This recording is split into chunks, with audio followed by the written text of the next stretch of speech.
بسم اللہ الرحمن الرحیم۔ شروع اللہ کے نام سے جس کے قبضے میں آپ کی اور میری جان ہے۔ السلام علیکم پیارے بہن بھائیوں۔ خانہ کعبہ کی تعمیر کا واقعہ۔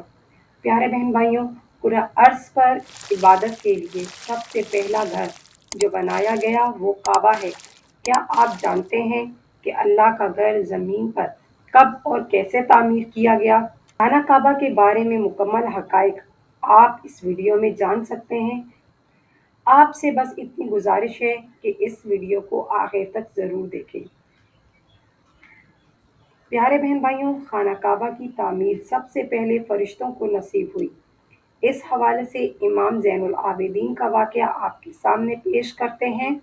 ایک شخص نے امام زین العابدین رحمۃ اللہ علیہ سے پوچھا کہ یہ کعبہ کیا ہے اور اس کا طواف کرنے کا حکم کیوں دیا گیا ہے؟ آپ نے ارشاد فرمایا کہ جب فرشتوں نے باری تعالیٰ میں انسانوں کے بارے میں گزارش کی تو انہوں نے سوچا کہ ہمیں ایسا نہیں کہنا چاہیے تھا، ممکن ہے مالک ناراض ہو گیا ہو۔ اس تصور سے ان کی جان نکلی جا رہی تھی۔ انہوں نے اپنے رب کو راضی کرنے کے لیے عرش ہلا کر طواف کرنا شروع کر دیا۔ یہ ان کی شوق کا اظہار تھا۔ اب کریم کی رحمت نے انہیں نوازا اور عرش کی سیدھ میں نیچے ساتویں آسمان پر ایک گھر پیدا فرمایا اور فرشتوں کو حکم دیا، اس گھر کا طواف کرو۔ بس فرشتوں نے اس گھر کا طواف شروع کر دیا۔ اس گھر کا نام البیت المعمور رکھا گیا۔ سورہ طور میں اس کا ذکر موجود ہے۔ کعبہ معظمہ کو سب سے پہلے حضرت آدم علیہ السلام نے تعمیر کیا اور وہ عمارت طوفان نوح علیہ السلام تک قائم رہی۔ طوفان میں عمارت تو منہدم ہو گئی، مگر حجر اسود کو جبرائیل علیہ السلام نے جبل ابو قیس قریب ہے خانہ کعبہ میں بحفاظت رکھ دیا تھا۔ طوفان کے ختم ہونے کے بعد خانہ کعبہ کے مقررہ مقام پر ایک سرخ رنگ کا ٹیلہ نمودار ہو گیا تھا۔ حضرت آدم علیہ السلام کے وصال کے بعد آپ کے بیٹوں نے چند پتھر جمع کر کے مقام تیار کیا۔ انہی بنیادوں پر حضرت ابراہیم علیہ السلام نے حضرت اسماعیل علیہ السلام کو ساتھ ملا کر کعبہ مکرمہ کو بنایا۔ جس پتھر پر کھڑے ہو کر حضرت ابراہیم علیہ السلام کام کرتے تھے وہ ابھی تک وہاں موجود ہے، جسے مقام ابراہیم کہتے ہیں۔ ابراہیم علیہ السلام مکہ میں حضرت اسماعیل علیہ السلام سے ملنے کے لیے آتے رہتے تھے۔ ایک روز آئے تو ان سے کہا، اے میرے بیٹے، اللہ تعالیٰ نے مجھے حکم دیا ہے اس مقام پر ایک گھر تعمیر کرنا۔ حضرت اسماعیل علیہ السلام نے فوراً کہا، میں حاضر ہوں۔ اس طرح انہوں نے کھدائی شروع کی۔ ایسے میں انہیں شش کی تعمیر کے آثار نظر آئے۔ اس پر انہوں نے تعمیر شروع کر دی۔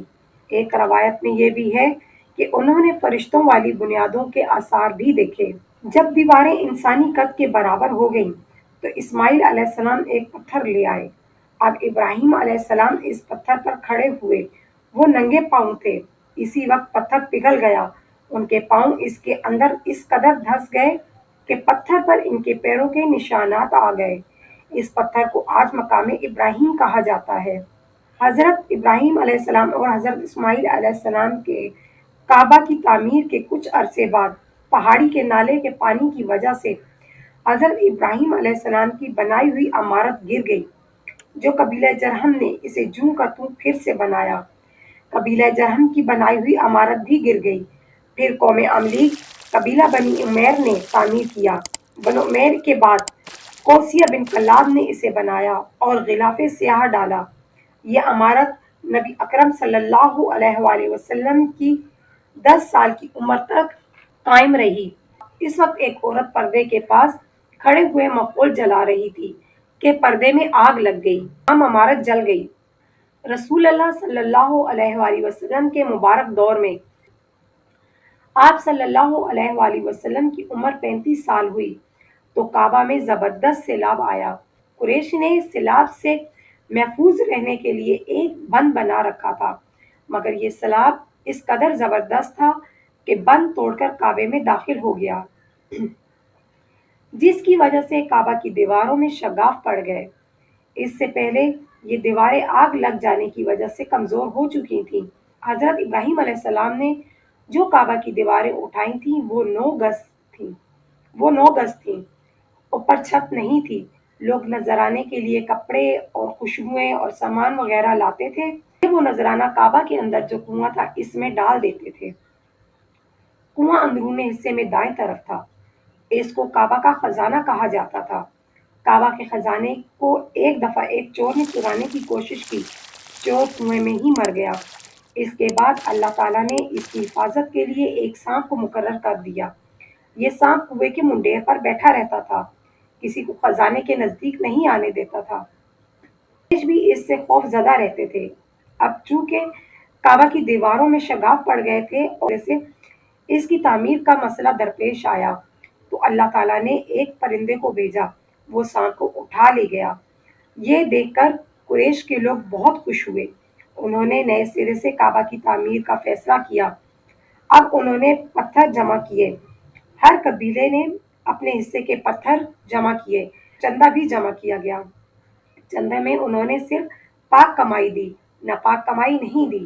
قریش کے لوگ تعمیر کے لیے پتھر ڈھو رہے تھے تو ان کے ساتھ نبی اکرم صلی اللہ علیہ وآلہ وسلم بھی پتھر ڈھونے میں شریک تھے۔ علاوہ لکڑی کی بھی ضرورت تھی۔ لکڑی کا مسئلہ اس طرح حل ہوا کہ ایک جہاز عرب کے ساحل سے آ کر ٹکرا گیا۔ آج اس مقام کو جدہ کا ساحل کہا جاتا ہے۔ اس جہاز میں لکڑی، سنگ مرمر اور لوہے کا سامان لے جایا جا رہا تھا۔ قریش کے لوگوں کو پتہ چلا تو یہ وہاں پہنچے اور ان سے لکڑی خرید لی۔ اس طرح چھت کی تعمیر میں اس لکڑی کو استعمال کیا گیا۔ آخرکار خانہ کعبہ کا کام حجر اسود تک پہنچ گیا۔ اب یہاں یہ مسئلہ پیدا ہو گیا کہ حجر اسود کون اٹھا کر اس کی جگہ پر رکھے گا۔ ہر قبیلہ یہ فضیلت خود حاصل کرنا چاہتا تھا۔ یہ جھگڑا اس حد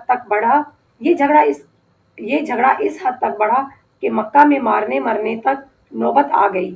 لوگ ایک دوسرے کو قتل کرنے پر تل گئے۔ ان میں ابو امیہ بن اغیارہ بھی شامل تھے۔ ان کا اصل نام حذیفہ تھا۔ قریش کے قبیلے میں یہ سب سے زیادہ عمر والا شخص تھا۔ یہ ام المومنین سیدنا ام سلمہ رضی اللہ تعالی عنہا کے والد تھے۔ قریش کے انتہائی شریف لوگوں میں سے تھے۔ اس وقت اس جھگڑے کو ختم کرنے کے لیے اس نے ایک حل پیش کیا۔ اس نے کہا، اے قریش کے لوگوں، اپنا جھگڑا ختم کرنے کے لیے تم یوں کرو کہ حرم کے صفا نامی دروازے سے جو شخص سب سے پہلے داخل ہو اس سے فیصلہ کروا لو۔ وہ تمہارے درمیان جو بھی فیصلہ کرے وہ سب اس کو مان لیں۔ یہ تجویز سب نے مان لی۔ آج اس دروازے کو باب الاسلام کہا جاتا ہے۔ اللہ کی قدرت، اس دروازے سے سب سے پہلے نبی کریم صلی اللہ علیہ وآلہ وسلم تشریف لائے۔ قریش نے جیسے ہی آپ کو دیکھا پکار اٹھے، یہ تو محمد ہیں، ہم ان پر راضی ہیں۔ ان کا ایسے کہنے کی وجہ یہ تھی کہ قریش آپس کے جھگڑوں کے فیصلے آپ ہی سے کروایا کرتے تھے، کسی کی بیجا حمایت نہیں کرتے تھے۔ انہوں نے جھگڑے کی تفصیل آپ صلی اللہ علیہ وآلہ وسلم کو سنائی۔ تفصیل سننے کے بعد آپ صلی اللہ علیہ وآلہ وسلم نے فرمایا، ایک چادر لے آؤ۔ وہ جا کر ایک چادر لے آئے تو آپ نے اس چادر پہ اپنے دست مبارک سے حجر اسود کو اٹھا کر رکھ دیا۔ اس کے بعد آپ نے فرمایا، ہر قبیلے کے لوگ اس چادر کو پکڑ لیں، پھر سب مل کر اس کو اٹھائیں۔ اس طرح وہ حجر اسود کو اٹھا کر اس مقام تک لے گئے جہاں حجر اسود کو رکھنا تھا۔ اس کے بعد نبی اکرم صلی اللہ علیہ وآلہ وسلم نے حجر اسود کو اٹھا کر اس کی جگہ رکھ دیا۔ اس طرح سب قبیلے والے خوش ہو گئے کہ سب کو یہ سعادت نصیب ہوئی کہ حجر اسود کو اٹھا کر اس کے مقام تک لے گئے۔